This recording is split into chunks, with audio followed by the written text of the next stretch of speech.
अस्सलामुअलैकुम, मेरा नाम मारिया है और मैं बेसिकली हैदराबाद सन से ताल्लुक़ रखती हूँ और इस वक्त मैं हुबे प्रोविंस और जिंगज़ू सिटी के अंदर मौजूद हूँ। मैं यंगज़ू यूनिवर्सिटी की तालिबे इल्म हूँ और इस वक्त जो कोरोना वायरस की वजह से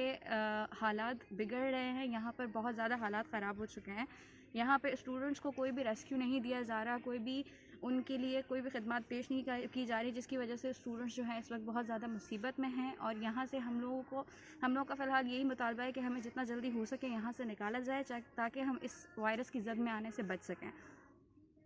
यहाँ पे जैसे कि बताया जा रहा है कि कंडीशन इतनी ज़्यादा ख़राब नहीं है, हालांकि दर हकीकत यहाँ पर कंडीशन बहुत ज़्यादा ख़राब हो चुकी है, हालात बहुत ज़्यादा ख़राब हो चुके हैं और वायरस ने बहुत ज़्यादा स्टूडेंट्स को और बहुत ज़्यादा लोगों को, यहाँ की आवाम को अपनी जद में ले लिया है। सुबह अगर एक रिपोर्ट निकली जाती है और उसके अंदर बताया जाता है कि 1000 बंदा इफ़ेक्टेड है, तो 1-2 घंटे के बाद वो रिपोर्ट चेंज हो जाती है और 1000 से 2000 का रेशो हो रहा है। यहाँ पे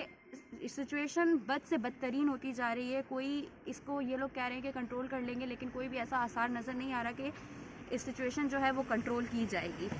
यहाँ का एक और प्रोविंस है जैसे वुहान, जिसके अंदर आपको पता है कि ये वायरस जहाँ से स्टार्ट हुआ था, वहाँ पे जितने भी पाकिस्तानी स्टूडेंट्स थे उनमें से 4 स्टूडेंट्स को वायरस लग चुका है, जो इस वक्त वायरस के अंदर उनको वायरस में वो मुब्तला हो चुके हैं और उनकी हालत ख़राब है इस वक्त। वुहान में दूसरे इंटरनेशनल स्टूडेंट्स जो पाकिस्तान के अलावा जितने भी बच्चे मौजूद हैं वो 500 की तादाद में मौजूद थे और उन बच्चों को वहाँ पे उनकी कंट्री ने प्राइवेट तैयारा भेज के उन्हें वहाँ से